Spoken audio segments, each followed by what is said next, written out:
Bonjour à toutes et à tous, je suis Virginie Baumann et j'ai le plaisir de vous accueillir aujourd'hui sur Instant Cactus, le podcast qui donne la parole à des individus inspirants, au parcours remarquable. Leur point commun ? Ils ont su croire en eux afin de prendre leur envol et mettre en scène leurs passions, talents, convictions et potentiel. Au-delà d'une simple valorisation de ces vécus passionnants, Instant Cactus se veut aussi une exploration des réflexions et questionnements qui ont jalonné leur chemin.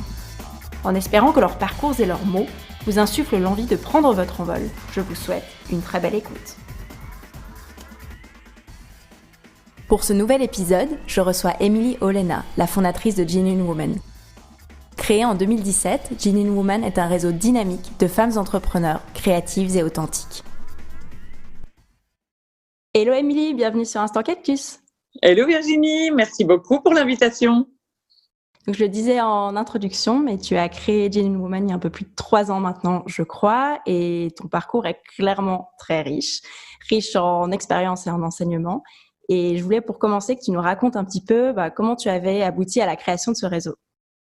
Alors écoute, c'est une longue histoire, mais je vais essayer de la faire en version raccourcie.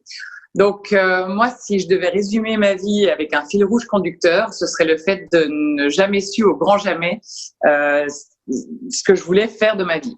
Et donc j'en ai pris conscience à l'âge de 9 ans et ça a vraiment été un désarroi récurrent. Au moment où j'ai eu ma matu en main, il a fallu faire le choix des études, impossible de savoir quoi étudier vu que je savais pas ce que je voulais faire. Du coup, j'ai pris des études par défaut. Une fois que j'ai été diplômée, donc j'ai choisi le tourisme en me disant les voyages, les langues, ça devrait me plaire. Une fois le diplôme en main, même désarroi, aucun des débouchés ne rayonne et je vois bien que c'est compliqué pour moi de trouver une vocation, de trouver un sens, etc. Et à l'époque, un peu malgré moi, du coup, avec cette envie d'indépendance financière, forcément, quand tu as 22 ans, tu es fraîchement diplômé, tu qu'une envie, c'est de quitter chez papa et maman, je me suis dit, c'est pas grave. Trouve un boulot et ma foi, tu as la vie devant toi, tu rectifieras le tir. Il y a bien un moment où tu vas découvrir quelque chose qui te fait vibrer et que tu as envie de faire, quoi. Et en fait, j'ai pris ce premier boulot vraiment très à la légère en me disant c'est pas grave, ce n'est qu'un premier step, etc. Et en fait, mais mine de rien, les premiers boulots, c'est pas si anodin. Et donc, je suis rentrée dans le secteur bancaire à Bruxelles en 2005. Et c'est cette expérience-là qui m'a amenée à Genève 2 ans plus tard, en 2007, où j'ai eu l'opportunité de rejoindre la succursale genevoise du groupe bancaire dans lequel j'avais commencé. Et en fait, cette première expérience s'est transformée en une expérience de 10 ans, dans laquelle j'étais absolument pas réalisée, dans laquelle je m'ennuyais beaucoup, et de l'autre côté, dans laquelle j'étais coincée. Parce qu'en totale honnêteté avec toi, je t'avoue que je suis vraiment tombée dans cette cage dorée, les 2 pieds en avant, où j'avais ce super salaire à 6 chiffres. Alors évidemment, à l'âge de 25 ans, c'est incroyable, ça vend du rêve, ça donne le vertige. Soudainement, tu te dis, oh mon Dieu, mais je peux faire tous les voyages dont j'avais envie, etc., etc. Et donc, forcément, pas évident de quitter ça. Mais malgré ça, il y avait une partie de moi qui était tellement frustrée qu'en fait, j'ai commencé à créer sur le côté mes propres projets. Et en fait, à l'époque, j'aurais jamais qualifié ça de projet entrepreneuriaux, loin de là. Mais il s'avère que finalement, si, c'est un peu ça. Et j'entreprenais en fait plein de choses, que ça a commencé par un blog, et puis à travers ce blog, j'ai rencontré beaucoup d'artisanes, beaucoup de créatrices. J'allais vraiment à la rencontre de ce qui se faisait en Suisse romande. Déjà à ce moment-là, je me suis dit tiens, c'est quand même fou comme peu importe le secteur d'activité, les indépendants, ils ont du mal quand même à se lancer, à trouver des réponses à leurs questions, à gagner en visibilité, etc. Et puis avec mon ex-compagnon, on a ouvert un bar à vin. Lui étant sommelier, son rêve c'était d'ouvrir un bar à vin, et donc moi je m'ennuyais tellement dans cette banque que je lui ai dit écoute, faisons ça, ça va être super. En fait, quand on n'a pas ses propres rêves, on s'engouffre volontiers dans ceux des autres. Si tu veux, ça a été ma première vraie expérience où je me suis vraiment confrontée à la réalité de chercher du financement, et j'ai cru naïvement que le salaire à 6 chiffres allait nous ouvrir toutes les portes, et en fait pas du tout. Ça a été une galère sans nom parce que le secteur de l'hôtellerie est malheureusement un secteur qui fait peur. Il y a beaucoup de rotations, c'est vrai, les bars ça ouvre, ça ferme, etc. Et donc on a trouvé personne qui nous a suivis dans le projet. Donc, pour te dire, on a dû se retrouver à mentir après quelques mois et à faire des prêts à la consommation en prétextant qu'on voulait se marier, qu'on avait besoin d'une voiture. Enfin, ça a été une histoire abracadabrante. Et là, ça a renforcé cette croyance de me dire, mais attends, c'est pas possible, quoi. C'est difficile de devenir indépendant et de se mettre à son compte dans cette région. Or que pourtant, il y a tellement de personnes qui portent des projets, qui ont envie de se lancer, et on n'est pas aidé, on n'est pas accompagné. Et les aides que je trouvais en fait sur mon chemin ne me correspondaient pas spécialement parce qu'il y en avait que pour la tech ou alors des projets innovants. Après, il y a certaines aides aussi, je pense à la Fondetech qui font des choses très bien, mais il faut être sur la ville de Genève. Puis nous, par exemple, c'était un bar qui était sur Carouge, donc on ne pouvait pas bénéficier de ces aides-là. Et donc, je me dis, il y a quand même quelque chose qui joue pas. Mais bon, de nouveau, l'idée vient pas à ce moment-là et la vie continue, le bar à vin fonctionne, il n'est pas ouvert le dimanche. Alors avec une amie, on se dit, tu sais quoi, on va transformer le bar chaque dimanche en boutique de vêtements éphémères. Et puis, on va y organiser des vide dressing parce qu'en fait, on était toutes les deux du secteur bancaire et on voyait toutes nos collègues avec des budgets shopping à tomber. Qui avaient des tas de fringues. Exactement, ouais. Qui mettaient 2 fois leur robe et puis ensuite, qu'ils les jetaient. Donc, on s'est dit, mais c'est pas possible. Et puis, du coup, ça a super bien marché. J'ai également, à travers cette aventure, rencontré d'autres créatrices, etc. Enfin, c'était vraiment très chouette. Par curiosité, est-ce que justement ces projets parallèles, ça t'aidait à compenser un petit peu ton ennui au travail ou... C'est exactement ça, mais c'est une bonne question parce que ce qui se passe, c'est que oui, ça va compenser, mais c'est jusqu'à un certain temps. Et donc moi, ça a marché, si tu veux, pour être honnête avec toi, grosso modo pendant 5 ans, où j'avais le sentiment d'avoir trouvé un équilibre et je me disais, bon ben voilà, tu as ce travail entre guillemets alimentaire et puis c'est très bien et tu t'éclates sur le côté. Mais en pilote automatique. Voilà, exactement. Et en fait, il y a un moment où on a beau faire ce qu'on veut, on est quand même plus de 40 heures par semaine dans quelque chose qui ne fait pas sens pour nous, qui nous pompe énormément d'énergie parce qu'en plus, quand t'es pas forcément à ta place et que tu fais quelque chose, moi j'ai vraiment cette image de ramer à contre-courant. Tu essaies, etc. Mais et en fait, à un moment, cet équilibre, il joue plus. Et moi, c'est vraiment ce qui s'est passé. À l'âge de 30 ans, je pense qu'on a chacun sur nos parcours des événements qui nous arrivent, que ça soit à travers des rencontres, que ça soit à travers des accidents, une maladie, le burn-out, peu importe. Moi, c'était au décès de ma grand-mère, j'avais pile poil 30 ans et je pense vraiment que c'est elle de là-haut qui a comme ouvert un peu des volets, histoire de dire, bon, ma petite fille, il va falloir un peu ouvrir les yeux parce que tu te voiles la face dans ton histoire. Et ça m'a vraiment frappée. Je me souviendrai toujours, je me suis réveillée un matin avec cette prise de conscience de me dire, mais waouh, en fait, tu as construit ta vie sur base d'une équation où tu as complètement oublié l'élément principal, qui est toi. Parce qu'en fait, tu te retrouves... T'es pas aligné avec toi-même. Exactement. Et donc, tu te retrouves, alors super, ton chéri, il a le bar à vin de ses rêves qui est financé par la banque, la petite maison France voisine, le chien dans le jardin, les 2 voitures dans l'allée, l'espèce de carte postale que tu attends d'avoir à 30 ans. Et en fait, tu réalises que bah là, si tout va bien, t'es parti comme ça les 40 prochaines années. Sauf que qu'est-ce qui cimente toute cette construction ? C'est ton super salaire à 6 chiffres qui te rend finalement si malheureuse, quoi. Et là, tu te dis, mais ma chérie, non, tu peux plus te voiler la face, ça marche pas. C'est bien mignon de faire un blog et des ventes de vêtements, mais en fait, ça ne compense plus. Et en fait, c'est ça, je vais pas te mentir que c'est assez compliqué. Moi, ça m'est tombé dessus en 2015. Donc, pile poil 10 ans après d'être rentrée dans la banque. Et en fait, une fois que tu as pris conscience de ça, tu peux plus te mentir à toi-même et t'as pas le choix que de déconstruire pour reconstruire. Et donc, bah, forcément, c'est tout un chemin. Ça passe pas sans casse. Les gens autour de toi comprennent pas forcément parce que, évidemment, d'apparence, tu sembles avoir la vie rêvée, très confortable, etc. Donc, toi, au moment où toutes tes copines se marient, font des enfants, bah, toi, tu te sépares, tu penses à démissionner. Je me souviens que même mes parents, à l'époque, ma mère, elle me disait, mon Dieu, mais tu me fais peur, j'ai l'impression que tu as envie de mettre toute ta vie dans un sac poubelle. Ouais, c'est ça, quoi. Et qu'est-ce qui va se passer après, etc. Et de l'autre côté, t'as cette espèce de force à l'intérieur de toi qui te pousse vers l'avant tu peux pas faire autrement. Donc, t'es complètement flippé, mais de l'autre côté, tu sens qu'il y a quelque chose vraiment qui se joue parce que t'es pas juste, quoi. Je te cache pas que quand j'ai vécu ça, je me suis offert une année sabbatique, j'ai démissionné, etc. Et je me suis dit, OK, maintenant tu te poses, tu vas faire plein d'expériences et tu vas trouver qu'est-ce qui vit pour toi. Et en fait, c'est à travers des rencontres que j'ai rencontré une coach pour jeunes entrepreneurs et porteurs de projets. Et en fait, c'est un métier que je connaissais pas du tout. Elle travaille pour un organisme belge qui est une ONG belge, en fait, qui aide les gens à devenir indépendants. Et au fur et à mesure de la discussion, je lui dis, mais attends, c'est extraordinaire. Tu sais, en fait, moi, j'adore les projets. J'en ai fait plusieurs. J'ai eu un bar à vin, etc. Mais, enfin, je trouve extraordinaire de pouvoir accompagner les gens à faire quelque chose qui fait sens pour eux, à voir si leur projet est viable ou pas. Et puis, c'est tellement un chemin complexe où tu te sens seul, etc. Donc, je lui disais, mais ton métier est extraordinaire. Et en fait, dans la discussion, on est parti sur faire un stage pendant 3 mois où elle m'a dit, écoute, tu as des choses à raconter, tu as ouvert un bar, si ça t'intéresse, viens faire un stage et puis tu vas voir si c'est quelque chose qui résonne pour toi ou pas. Et ça a été l'évidence. Et donc, après ce stage, je suis rentrée en Suisse et je me suis dit, bah, super, je vais devenir business coach. Je vais trouver des organismes comme j'ai trouvé en Belgique et je vais faire ça en Suisse parce que, à mon avis, il y a du besoin, etc.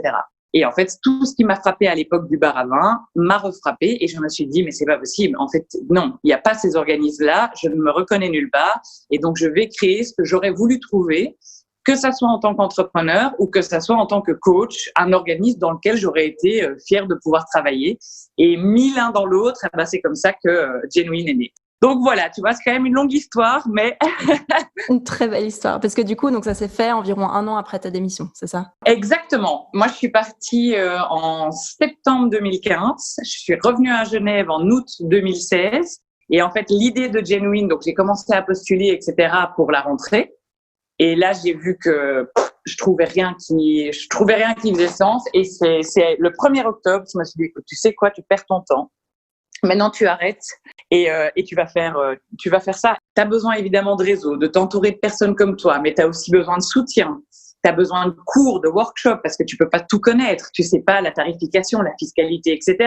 Tu as besoin de visibilité parce qu'une fois que ton projet il existe, il faut maintenant trouver des clients. Donc, comment est-ce qu'on fait? Et donc, voilà, j'ai vraiment mis comme dans une bulle tout ce qui me paraissait pertinent en début de parcours quand tu te lances et que tu es jeune entrepreneur, on va dire de 0 à 3 à 5 ans d'activité. Et c'est parti comme ça. Et donc, octobre 2016 et je faisais la soirée de lancement janvier 2017. Ah waouh, donc en 3 mois en gros. Incroyable. Exactement. J'ai pas de patience en fait. Donc, si tu veux, j'y ai été un peu au culot. Et en fait, je me suis dit, un réseau, ça se fait pas seul. Donc, ça sert à rien que dans mon coin, je suis en train d'imaginer plein de choses. Il faut que je vois aussi de quoi les nanas ont besoin. Mais c'est ça, parce qu'au final, tu apportes une solution à un problème. C'est ça. Et c'est pour ça que Genuine, ce qui est très, très stimulant dans ce projet, c'est que c'est évolutif. Parce qu'en fait, quand j'ai lancé, j'avais peut-être en tête 3-4 idées d'événements. Mais aujourd'hui, il y a plus de 7 formats différents. Il y a plein de choses. Et en fait, on évolue au gré des besoins des Genuine. Soudainement, on a envie d'avoir des sessions de brainstorming, de design thinking. OK, comment est-ce qu'on fait ça? On pourrait faire des conférences, machin, pas de souci. Des permanences. Et c'est ça qui est très riche. Il y a une variété qui répond à tout le monde, à tous les besoins et à tous les problèmes. Tout à fait. Et du coup, tu parlais de différents formats, par exemple? Alors écoute, en fait, nous, donc l'idée de Genuine, c'est vraiment aider et accompagner les femmes à réaliser leur projet entrepreneurial et développer leur activité. Pour ça, il y a 3 missions. Réunir, soutenir et offrir de la visibilité. Alors, réunir, c'est clairement plutôt le pan réseautage. Donc, dedans, tu retrouves les événements qui sont réservés aux Genuine mensuels, donc le petit déjeuner, le rescue drink, le lunch, qui permet de se retrouver physiquement. Tu as des formats un peu plus large spectre avec les Genuine Night où là, tu vas te retrouver à 150. Tu es ouvert à toutes les femmes. Généralement, ça bouge. Donc, il y a une Genuine Night par canton par an. Et donc, ce qui est très chouette parce que ça permet aussi aux gens de se mélanger. La dernière qu'on a faite, c'était à Yverdon. Et puis, du coup, il y a eu des fribourgeoises, des lausannoises, des genevoises. Donc, on se mélange et c'est un format qui, on va dire, est un peu plus festif. Célébration, il y a des Genuine Talk où on vient parler sur base d'une thématique, que ce soit la concurrence, le fait de s'associer, la légitimité, etc. Donc ça, c'est plus pour le pan, on va dire vraiment, je crée un réseau, je partage, j'échange et je crée des collaborations. Après, sur le côté soutenir, là, on est sur une académie dans laquelle tu as également 3 formats et c'est les workshops qui sont des cours qui, depuis le confinement, sont passés en ligne. Et en fait, on se rend compte que ça a vraiment beaucoup plus de succès en ligne. Donc, on va les maintenir comme ça. Donc, ça, c'est les workshops. Les permanences, c'est du one-to-one. Et c'est des genuines qui offrent leur temps et leur expertise pour répondre aux questions d'autres genuines. Donc, ça, c'est très chouette si tu as une question précise sur ta stratégie com, sur un problème juridique, sur une question sur ta déclaration fiscale. On a des permanences un peu sur toutes ces thématiques-là. Ensuite, il y a les masterminds. Donc ça, c'est des sessions animées par des facilitatrices en intelligence collective et ça donne vraiment des résultats incroyables. En gros, tu viens avec un challenge, une problématique, quelque chose que tu as envie de mettre en place, mais tu sais pas par où commencer. 3 genuines viennent avec un sujet comme ça. Et on est une vingtaine de cerveaux présents. On va créer 3 groupes de 7 personnes. On brainstorm et on va plus loin que le brainstorm, c'est-à-dire qu'à un moment, on arrête le brainstorm parce que ça part dans tous les sens et on regarde qu'est-ce qui est sorti, comment est-ce qu'on co-construit une solution que la genuine peut vraiment activer le jour d'après chez elle parce qu'en fait, souvent, le brainstorming, c'est très sympa. Mais en fait, tu repars chez toi, tu as eu 1000 idées de toutes les personnes présentes. Après, tu rentres chez toi et parfois, t'es plus paumé qu'au début. Plus débordé qu'autre chose. Ouais, c'est ça. Maintenant, je fais quoi avec tout ça? Donc, c'est ça. Et puis, c'est vrai qu'on a maintenant ce format de conférence qui s'est rajouté, qui est très chouette. Il y a 2 types. Il y a les conférences qui sont offertes par les genuines pour les genuines, parce qu'il y a aujourd'hui plein de nanas qui ont des expertises et qui ont envie de le partager avec le réseau, que ça soit sur la relation à l'argent, que ça soit sur le why, l'ikigai, des sujets comme ça. Et après, on a des conférenciers aussi extérieurs au réseau. On a eu la chance d'avoir Christian Junot qui est venu nous parler de l'argent, ou Sama Amar qui est venu nous parler de l'état d'esprit entrepreneurial, Romain Jean. Puis voilà. Et donc, comme tu vois, ça continue, quoi. Et donc, aujourd'hui, je te parle de ces formats-là. Et si ça se trouve, on se reparle dans 2 ans et il y aura eu des nouvelles choses. C'est ça qui est gai aussi, c'est que finalement, le champ des possibles, il est assez infini parce que les besoins de l'entrepreneur sont tellement vastes qu'on peut imaginer plein de choses, quoi. Et puis, ça dépend des profils aussi. J'imagine qu'il y en a pas mal. Parce que là, 3 ans après, tu as plusieurs centaines de membres. J'ai plus le chiffre exact en tête. 850, on est maintenant. Ah oui, waouh. C'est incroyable. Même moi, je t'avoue que j'en reviens pas. Et au tout début, bon, j'imagine, voilà, il y avait peut-être une petite dizaine de membres. Comment tu t'es fait connaître uniquement par les réseaux sociaux ou bien tu as été toqué à la porte et puis tu as un peu capitalisé sur ton propre réseau? Alors, écoute, c'est une bonne question parce que j'encourage souvent les gens à faire ça. C'est très souvent la question qui revient. C'est un peu comment est-ce que je trouve mes premières clientes ou mes premiers clients. Moi, pour tout te dire, ce que j'ai fait, c'est que j'avais en tête, je me suis dit, il faut être cohérent. Si tu veux lancer un réseau qui marche sur base d'une adhésion annuelle, il faut lancer en début d'année. Ça serait trop bizarre de lancer en septembre, il reste 4 mois. Donc, je m'étais mis en tête que j'avais vraiment envie d'avoir quelque chose à annoncer en janvier. Et donc, j'ai commencé à créer mes réseaux sociaux en novembre pour teaser. Alors, j'avais pas de site, j'avais absolument rien. Et c'est pour ça que souvent, je dis aux nanas en séance d'info, n'attendez pas que ça existe, que ce soit parfait, que ce soit là, etc. Vous avez déjà des choses à raconter. Commencez à créer votre communauté. Parce qu'en fait, ça te coûte rien. Tu ouvres un compte Instagram, tu commences un petit peu à mettre quelques photos, puis en fait, ça fait un teaser. Moi, ce que j'ai fait, c'est vraiment compte Instagram, page Facebook, en annonçant, voilà, nouveau réseau, femmes entrepreneurs créatives, authentiques. Je postais des citations, je postais quelques photos parce que j'avais rencontré déjà des nanas entrepreneurs et puis du coup, je postais un petit peu leur contenu. Et en fait, ce que j'ai fait, c'est que j'ai listé aussi. J'ai pris mon compte Facebook, j'ai regardé tous mes contacts et je me suis dit, OK, combien de nanas je connais qui de près ou de loin font quelque chose. Mais même, tu sais, la blogueuse, l'artisane, toutes les nanas que je savais qui avaient une petite activité sur le côté, j'ai listé, ça me faisait 70 nanas. 70 nanas à qui j'ai envoyé un mail en présentant vraiment ce qu'allait être Genuine, en disant, voilà, fais partie de mon projet, voilà ce que j'ai envie de faire, etc. Et puis, je pense que sur les 70, j'ai dû avoir un retour d'une trentaine qui m'ont dit « Ah, trop bien, moi je suis in, c'est vraiment quelque chose qui manque, etc. » Donc ça, c'était déjà gagné. Et puis après, en effet, quand tu commences à parler de ton idée, parce que ça, j'encourage toujours les gens à le faire, quand tu commences à parler de ton idée, tu vas voir qu'il y a vite des gens autour de toi qui disent « Ah, mais c'est vachement bien, mais tu sais, moi je connais cette nana, elle est traiteur, et puis du coup, ça pourrait machin. Ah, je connais celle-ci, elle est là. » Elle distribue du vin et puis du coup pour ta soirée de lancement, ça peut être sympa d'avoir une nana qui fait du vin, machin. Puis bonne idée. Et en fait, j'ai été aussi à la rencontre de toutes ces personnes avec qui on m'a mis en relation. Et ça, c'est devenu mes premières genuines aussi. Et c'est comme ça que j'ai rencontré Nicole du Café Caravane, Claire du Wine Trotter. Et donc j'ai dessiné la soirée de lancement avec elles, qui vraiment m'ont dit écoute, nous on te suit, c'est un super projet. Ça fait 2 ans qu'on s'est lancé et franchement. On a l'impression qu'on est seul au monde, c'est hyper dur, donc go. Et puis voilà. Et donc, ce qui s'est passé, c'est que une fois que j'ai eu ces premières personnes avec un petit peu d'intérêt autour de moi, je me suis dit, OK, maintenant go. On lance l'événement Facebook soirée de lancement. Donc, ça a été vraiment que réseaux sociaux. Et ce qui est génial, c'est que c'est une croissance organique. Donc, les nanas, déjà au courant du projet, ont relayé sur leur page. Ouais, les filles, avis aux entrepreneurs, etc. Nouveau réseau, trop bien, machin. Et en fait, ça s'est fait hyper naturellement. Et je pense qu'il y a eu une curiosité aussi. Effet boule de neige totale. Et donc, je me souviens encore que j'avais pris une salle parce que c'est compliqué. Tu sais pas à quoi t'attendre. Donc, je m'étais dit, bon, il ne faut pas une salle trop petite si jamais il y a du monde. Mais en même temps, si tu prends une salle trop grande et qu'on est 20 dans l'histoire, c'est ridicule. Donc, j'avais pris une salle, une galerie d'art en vieille ville, un petit 100 mètres carrés.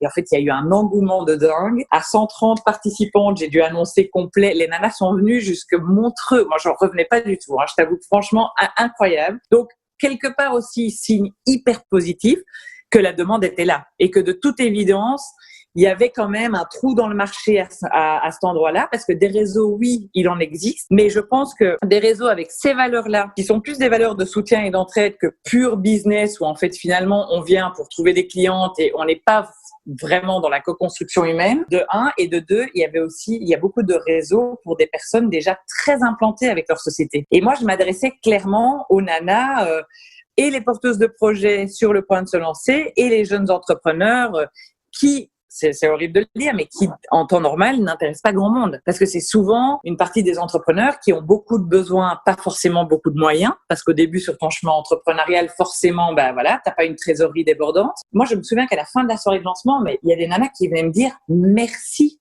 Enfin, quelque chose pour nous, quoi. Et merci de nous reconnaître et merci d'être là. Et là, je me suis dit, waouh, là, tu touches à un truc.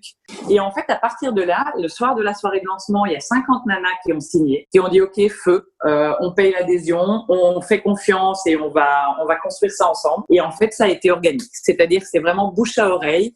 Les 50 nanas en ont parlé autour d'elles. 3 mois après, on était 150 nanas.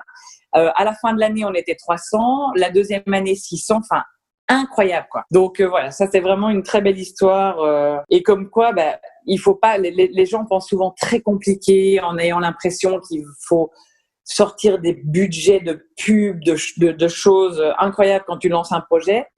Et en fait, pas forcément. Si tu arrives vraiment à comprendre ta cible, à répondre à leurs besoins et à venir les toucher avec émotion, le pouvoir du bouche à oreille est vraiment beaucoup plus puissant qu'on pourrait croire. Complètement. Et puis ton histoire est porteuse aussi. Donc, ta quête du sens, justement, je pense que ça parle à beaucoup, beaucoup de monde, surtout ces temps. Donc. C'est ça. Je pense qu'il y en a beaucoup qui se sont reconnus dans l'histoire, en fait, et qui se sont dit ah purée, je suis pas toute seule. En fait, il y en a d'autres qui vivent ça et c'est possible. Et donc, il y a pas de raison que pour moi, ça le soit pas, quoi.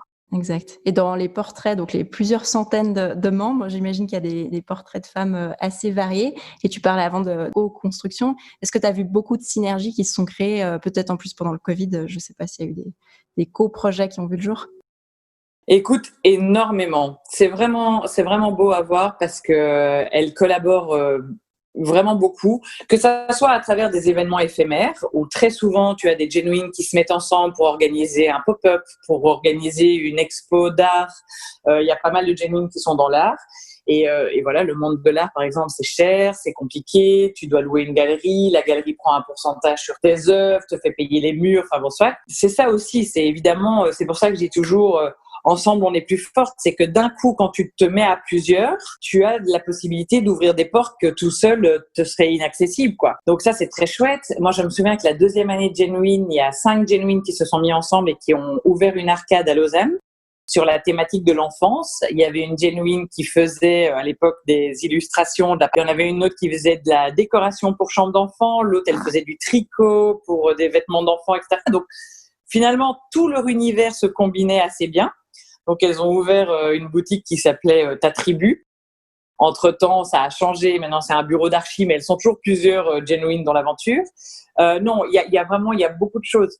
Et puis après, il y a vraiment des collaborations commerciales où tu as, par exemple, je pense à Anaïs qui a le bar à champagne, la Comtesse Bar. Elle n'a pas de cuisine dans son bar. Si elle a un client qui a besoin d'organiser un apéro dînatoire, des choses comme ça, elle va faire appel à Micole, justement, qui a le traiteur. En fait, il y a quelque chose qui est très beau au sein du réseau, c'est que les genuines, quand elles cherchent une compétence ou quand elles cherchent que ça soit un fournisseur, une personne avec qui faire du business ou une collaboration, elles vont toujours d'abord regarder dans le réseau. Et ça, c'est ce que je vois dans le groupe Facebook. Et c'est là où on voit vraiment que les valeurs sont fortes de partage, de solidarité, etc. C'est que si une genuine fait ça, elles vont prioriser ça. Et c'est ça, et c'est là où tu vois énormément de collabs. J'ai plus à ce stade-ci tout en tête, mais il y a eu plein de choses. Moi, je pense à Groseille qui a illustré le livre de Stéphanie Vidon, écrivain. Elle avait écrit un livre et puis elles ont fait un événement ensemble où Groseille, avec ses dessins, a fait la version illustrée du livre. Il y a une créativité dingue qui arrive à sortir des collaborations en plus. Une entraide de fou. Je le vois sur le groupe Facebook tous les jours. Je vois passer tellement de requêtes. Enfin, les membres répondent dans les 5 minutes. Il y a déjà 30 réponses. C'est génial. Ouais, c'est chouette. C'est chouette parce qu'elles sont au taquet et c'est là où tu vois que il y a un vrai sentiment d'engagement, quoi, dans la communauté. C'est pas juste, voilà, je fais partie des genuines, c'est sympa, mais en fait, finalement, tu me vois jamais. Non. Les filles, elles sont là, elles sont présentes, elles sont dynamiques, elles bougent. Quand il y en a une qui fait un appel à l'aide, et pendant le Covid, pendant le confinement, ça s'est beaucoup vu. Il y avait vraiment des genuines qui se sont retrouvées en situation de détresse, en ne sachant pas quoi mettre en place comme action, en ne sachant pas de quelles aides elles pouvaient bénéficier. Et puis tout de suite, je voyais, ah mais attends, je peux t'aider. Tiens, appelle-moi, on en discute, te tracasse pas, je suis passée par là, j'ai trouvé la solution, machin. Et tu te dis, c'est beau. Franchement, c'est beau, vraiment. Exact. Et pour parler de choses un petit peu plus pratiques, comment est-ce qu'on s'inscrit ? Alors écoute, c'est très facile. Moi, ce qui nous importe, c'est de rencontrer tout le monde. Parce qu'en fait, il y a quand même vraiment cette essence genuine, c'est nos valeurs. Au début, la première année, je faisais du one-to-one. Alors ça, c'est vite devenu pas gérable. Mais du coup, on organise des séances découvertes. Et les séances découvertes, séances d'info, elles sont limitées à 10 personnes pour qu'on ait vraiment pendant 2 heures le temps d'échanger avec chacune et pour que les personnes qui viennent aussi ressentent l'énergie qui se passe. Parce que c'est important qu'il y ait un tri qui opère et qu'on est vraiment toutes dans ce côté bienveillance, authentique, etc. C'est arrivé rarement, mais moi, c'est déjà arrivé que je refuse des adhésions ou que je refuse des renouvellements. Si je vois que la personne ne vient pas forcément pour les bonnes raisons. Quelqu'un, par exemple, qui serait dans une énergie de profit et qui veut tout prendre mais rien donner, ça joue pas. On est dans une communauté, c'est win-win, c'est solidaire. Oui, c'est la réciprocité. Voilà, exactement. Donc, tu t'inscris à une séance d'information. Il y en a des physiques, il y en a des en ligne. Ça te permet aussi de découvrir un peu tous nos services, tous nos avantages, parce que c'est vrai qu'il y a beaucoup de choses. Et puis, j'ai conscience que c'est pas toujours très clair pour les gens. Donc, ça permet vraiment d'avoir une séance découverte. Et alors, suite à ça, c'est une inscription en ligne.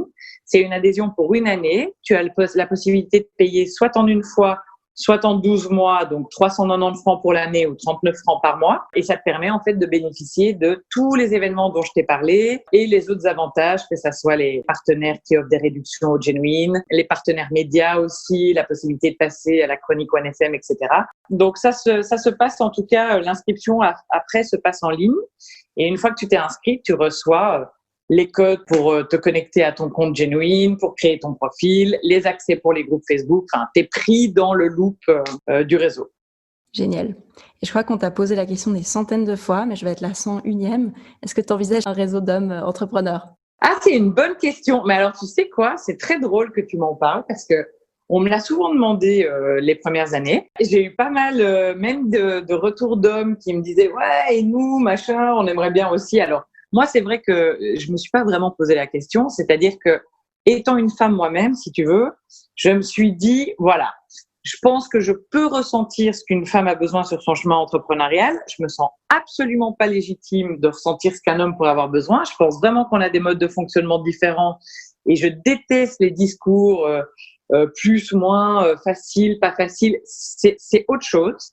Après, clairement, on n'est pas militante, on n'est pas excluante, on n'est pas dans la discrimination positive. Moi, j'ai des formats qui accueillent des hommes, il y a des speakers qui sont hommes, il y a des workshops animés par des hommes.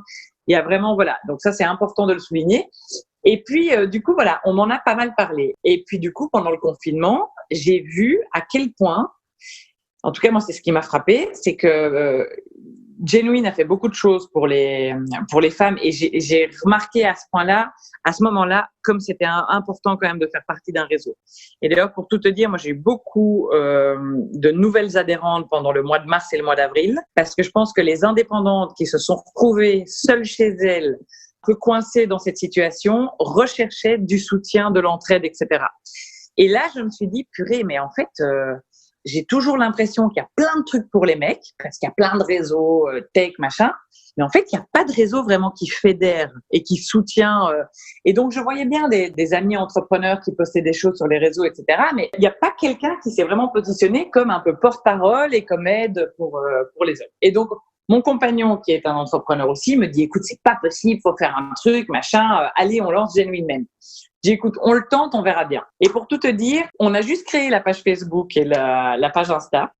Alors là, je te parle vraiment très honnêtement, mais je pense que Genuine aujourd'hui, comme ça fait 3 ans et demi et que c'est vraiment devenu une marque forte. Enfin, les filles, il y a une vraie identité, quoi. C'est je suis une Genuine, etc.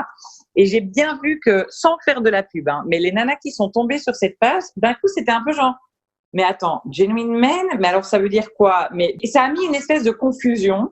Et là, on s'est dit, ok, en fait, certainement qu'un jour, on va faire quelque chose pour les hommes, mais peut-être que ça s'appellera pas comme ça, que ça doit être autre chose. C'est pas encore très clair, mais on a senti que c'était pas ce qu'il fallait faire à ce moment-là, que ça mettait une confusion. Je pense qu'il y a eu une peur aussi d'un coup de dire, mais attends, parce que finalement, ok, tu nous aides, tu nous soutiens, puis ça veut dire quoi être genuine si c'est plus que pour des nanas, machin. Enfin, j'ai senti qu'il y avait quelque chose où je me suis dit, fais gaffe, il y a certainement quelque chose à faire, mais peut-être pas sous cette forme-là.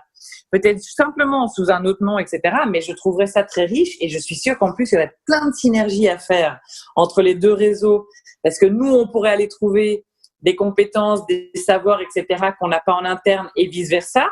Parce que sur certaines choses, la femme va être, je sais pas, plus dans la communication, dans certaines choses. L'homme, sur certaines choses, est plus pragmatique et donc, du coup, business. Enfin, je pense que ça pourrait être vraiment des speakers qu'on échange, des choses comme ça. Mais en tout cas, voilà. Donc, Genuine Men, à mon avis, pas tout de suite, quoi. Affaire à suivre.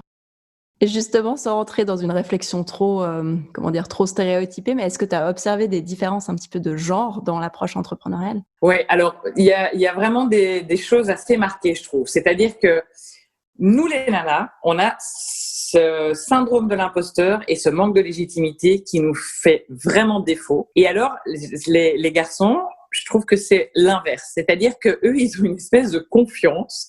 Et donc, là où nous, quand on starte quelque chose, limite, on manque d'ambition. On voit, non, mais je vais d'abord faire un tout petit truc et puis voilà. Et puis limite, on s'excuse de vouloir lancer quelque chose parce que quand même, qui je suis pour prétendre pouvoir faire ça? Et en fait, je le vois et je vois avec mon compagnon, c'est marrant, chaque fois qu'il a une idée, c'est tout de suite, ouais, non, mais alors tu vois, il va falloir que je trouve du financement parce qu'alors il va falloir que tout de suite, j'ai des stockages pour la production et des machins. Et je suis là, non, mais commence déjà à produire un truc avant d'aller louer un stock. Et c'est marrant parce que Réginelle, qui est un bon ami entrepreneur, qui est entre autres la personne qui organise les Fuck Up Night, mais qui fait beaucoup d'autres choses, il me dit souvent la même chose aussi. Il me dit en fait, le mec va parfois presque, entre guillemets, se casser la figure parce que tout de suite, il voit trop grand. Brûlant les étapes. Exactement. Et c'est tout de suite bam, bam, bam. Et alors, c'est pour ça aussi que les hommes, très vite, ils pensent levée de fonds, financement, parce que tu vois, attends, mais moi, je suis pas là pour bricoler, je veux faire une grosse boîte, machin. Oui, mais d'accord, mais regarde d'abord s'il y a un marché, si ça prend, si c'est intéressant, etc. Et nous, par contre, à l'envers, limite, moi, les nanas, parfois, j'ai envie de les secouer en disant, mais attends, non, c'est génial ton idée, vas-y, quoi. Et ne t'excuse pas d'avoir envie de faire quelque chose, presque de peur aussi toujours de s'assumer en disant, voilà, moi, c'est ça que je fais. Le nombre de nanas comme ça, qui sont même pas prêtes parfois à mettre leur photo de profil sur leur page Genuine. Ouais, tu veux pas que je mette mon logo? Non, parce que tu vois, je suis encore un peu gênée, j'ai pas envie de montrer que c'est moi derrière. Mais gênée de quoi? C'est vraiment hyper intéressant et je trouve que ça, c'est une grosse différence très marquée. Le fait aussi que nous, on a cette dimension émotionnelle qui rentre très fort en compte dans nos projets. Moi, je pense que sur les 850 Genuine, j'en connais pas une qui parle pas de son projet comme de son bébé. Il y a quelque chose vraiment qui nous prend aux tripes. D'ailleurs, tous les projets des Genuine, c'est intéressant parce que il y a toujours une envie d'empreinte durable, écologique, sociale, environnementale. C'est incroyable, quoi. On a vraiment envie d'apporter notre patte à l'édifice, de laisser une trace, mais du coup, souvent, malheureusement, à défaut du profit. Parce que comme tu as envie de faire quelque chose de bien, qui amène quelque chose à l'humanité, etc., presque limite, c'est pas bien de gagner sa vie, quoi. Et là, de nouveau, l'homme, alors lui, par contre, il a pas de problème. Limite, il va te parler de prix et de prestations, avant même de réfléchir à, je vais pas dire de son produit, mais tu vois, c'est quand même, ok. Moi, je connais tellement de genuines qui se sont lancés dans des trucs, mais vraiment magnifiques projets, mais qui en fait aujourd'hui, après 1 an, 2 ans, 3 ans parfois, il y a toujours pas de business model, on sait pas vraiment comment est-ce qu'on gagne notre vie, ou alors pire, ça fait 2 ans qu'on est parti, mais en fait, on se rend seulement compte après 2 ans que c'est pas du tout rentable, parce qu'en fait, on n'a pas bien calculé nos marges, notre bénéfice, et en fait, on n'arrive pas à en vivre. Donc, moi, j'ai vu des projets s'abandonner à cause de ça. Et ça, c'est vrai que c'est aussi, je trouve, quelque chose de très différent. L'homme, il n'a pas de scrupules, quoi. Il n'a pas de scrupules à panier pognon. Mais ça, c'est clair qu'il y a notre histoire, hein. Ça, c'est évident. Faut pas oublier que la femme, il n'y a pas si longtemps que ça, ne gagnait absolument pas sa vie. Enfin, on tire quand même un passé historique qui est assez lourd sur notre relation à l'argent. Donc, c'est pour ça que nous, on met souvent le paquet au sein du réseau sur des relations sur cette thématique, sur des workshops sur le pilotage financier, etc. Parce que c'est super de lancer un projet humain, tout ce que tu veux, mais il y a un moment, tu vas avoir besoin de moyens pour pouvoir développer ce projet. Et si tu gagnes pas décemment ta vie, tu vas pas pouvoir pérenniser ton projet. Et donc voilà. Donc moi, je trouve qu'il y a vraiment des différences très marquées à ce niveau-là. C'est comme tu disais, non seulement il y a un fossé entre l'intention et l'action, ça c'est vrai que je le remarque même à titre très personnel. Et puis en tant que femme, tu vas presque t'excuser de faire de la marge ou tu vas te dire je culpabilise, je vais pas faire trop de marge parce que bon, faudrait pas être indécente quand même. C'est ça, mais c'est exactement ce mot-là. Hein. C'est genre il y a une sorte d'indécence et c'est intéressant parce que Fabienne Bertolucci, qui est experte de la relation à l'argent et qui nous a déjà donné quelques conférences à ce sujet-là. Et en fait, c'est intéressant parce qu'elle a vraiment étudié tout l'historique et à un moment, elle t'explique, enfin, c'est terrible, hein, que donc il n'y a pas si longtemps que ça, la femme ne pouvait pas avoir de compte en banque, ne pouvait pas du tout gagner sa vie, etc. Et qu'en fait, si tu réfléchis bien, il n'y a pas si longtemps que ça, les seules femmes qui gagnaient leur vie étaient les prostituées, quoi. C'est quand même terrible quand tu y penses. Donc, si tu veux, on porte tout ça à travers nous. Et donc, c'est presque mal, ou c'est presque un peu, on est mal à l'aise de faire de l'argent, quoi. Et alors, en plus, je te raconte pas, si c'est faire de l'argent en aidant les autres, alors limite, tu es une mauvaise personne. Hein. C'est une honte, quoi. Mais c'est fou, ce truc. Et moi, je me souviens, la première fois que j'avais participé à sa conférence, vraiment, le front était tombé. Et je me suis dit, purée, mais c'est vrai, c'est complètement vrai. Et moi, la première, et c'est encore quelque chose que je dois vraiment travailler au quotidien, parce que j'ai beaucoup de mal avec ça. Moi, si je pouvais, toutes les adhésions seraient gratuites. Je déteste envoyer un rappel. Ce matin, par exemple, j'étais là-dedans et ça me coûte, quoi. C'est un truc qui est difficile. Aller demander de l'argent, réclamer de l'argent, me faire payer, enfin, c'est pas fluide du tout. Et je me dis, c'est fou. Et mon compagnon, à chaque fois, il est là, mais enfin, c'est pas possible, quoi. On le voit aussi d'ailleurs dans les négociations de salaire. Hein. J'en parle avec des amis et tu vois vraiment des différences très genrées dans cet aspect-là aussi. Complètement. Ça joue autant dans l'entrepreneuriat que dans le salariat. Ouais, et ça, on a encore un chemin à faire. Hein. Et c'est vraiment un boulot au quotidien parce qu'on doit se remettre. Comme c'est quelque chose qui n'est pas naturel, on doit un peu se remettre sur les rails constamment parce qu'on redévie vite. On est vite en mode non, mais c'est pas grave, mais du coup, allez, c'est pour toi, donc je te le fais gratuit. Puis t'es là, oh, je reviens. C'est exactement ça. Est-ce que tu as des projets à moyen terme ou des grosses ambitions avec Genuine Woman pour ces prochaines années? Complètement. Alors écoute, moi je suis très motivée parce que là, je pense qu'il y a un vrai cap qui s'opère dans une entreprise après les 3 ans. Je l'ai vu dans Genuine, tu sens quoi? Tu sens que les fondations maintenant elles sont là, que ça a pris un certain tournant, etc. Et en fait, je me sens prête aujourd'hui à aller plus loin. Donc, la Suisse romande, ça a été un super marché test quelque part parce que c'est pas évident. La Suisse est connue pour être un marché qui est pas simple. Et en fait, maintenant que vraiment je trouve que la Suisse va bien, on est implanté dans 9 villes, on a vu ce qui marchait pas, etc.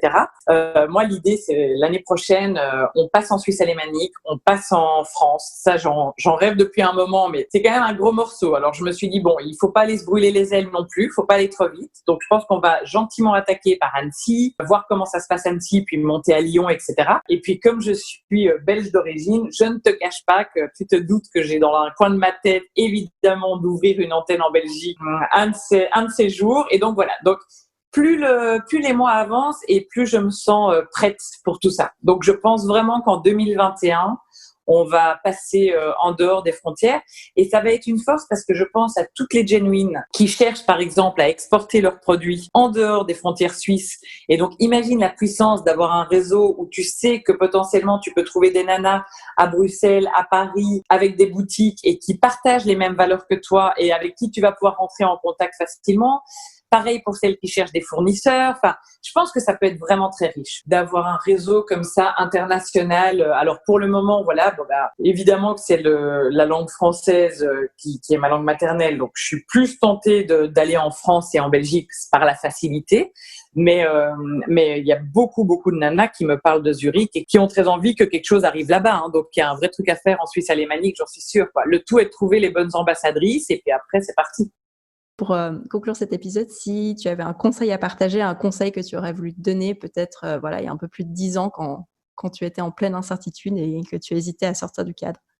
Écoute, moi, il y a vraiment il y a un conseil que j'adore qui m'a été donné à l'époque par mon papa et c'était justement bien avant c'est au moment où j'ai quitté la banque et je savais pas du tout ce que je voulais faire et du coup je me mettais énormément de pression parce que j'étais non mais il faut que je trouve et il faut que ci et ça et machin à 32 ans et il m'a dit un jour mais tu sais toi depuis que t'es petite tu regardes toujours le sommet de la montagne et en fait ce sommet est tellement haut et tellement inatteignable. On a l'impression qu'il est inatteignable, que ça te met une pression dingue, ça te décourage, ça te fatigue. Commence à regarder le chemin qui y mène et pose un pas, quoi. Fais un truc. C'est pas grave, on s'en fiche, ça doit pas être parfait, ça doit pas être extraordinaire, mais c'est un pas après l'autre. Et en fait, je me rappelle tout le temps de cette image parce que, tu vois, là, typiquement, je te parle d'ouvrir la France. Ça fait 1 an et demi que je l'ai dans un coin de ma tête. Alors au début, c'était de nouveau sommet de la montagne. Ah non, mais si on arrive en France, il faut arriver à Paris. C'est pas possible autrement. Puis il faut faire le gros truc en grande pompe parce que ce sera Paris, donc il faut faire la super grosse soirée, le bazar, voilà, exactement. Et machin, parce qu'attends, c'est quand même 70 millions d'habitants. Et en fait, je suis partie à Paris, machin. Enfin, tout me paraissait énorme, démesuré. Enfin, ça m'a vraiment limite mis une angoisse. Et puis après, je me suis dit, mais d'où en fait quoi? Pourquoi commencer par Paris? Pourquoi machin? T'as déjà des genuines qui vivent à Annecy, qui viennent d'Annecy jusqu'à Genève tellement elles ne trouvent pas à Annecy ce qu'elles veulent. Donc, il y a déjà un besoin là, il y a déjà une traction. Mais rentre en France par les villes avoisinantes et ça va très bien en fait.